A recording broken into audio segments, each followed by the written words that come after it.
In this video, you'll get to know how to download, install and log into your Suzuki Connect app.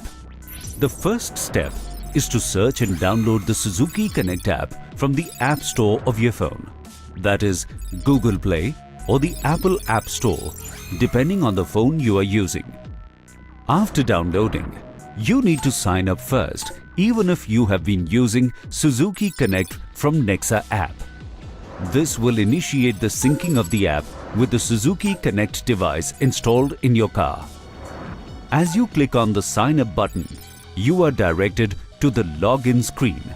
Here, you are required to enter the registered phone number which was registered at the time of buying the car. You are also required to enter your vehicle registration number or vehicle identification number. To know where to locate the registration details, click the red icon at the corner. A pop-up screen will show you the RC details highlighting the required vehicle details. In case you are experiencing some trouble while logging in, you can contact the customer care. Please note that before requesting for an OTP, you have to tick the Terms and Conditions box.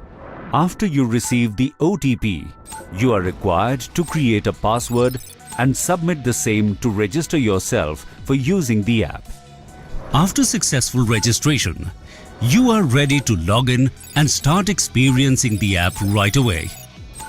Once logged in, you land on the home page of the app, which is the dashboard. It's from here that you will get into a seamless connected relationship with your car around the clock. Please note that the login is a one-time process unless you log out. Additionally, if you have multiple cars installed with Suzuki Connect, you can manage both the cars or more using a single app. Just ensure all your car devices are linked to a single phone number. All you have to do is to select the car in the dashboard to know everything you wish to monitor. To know more about Suzuki Connect, tune in to our YouTube channel.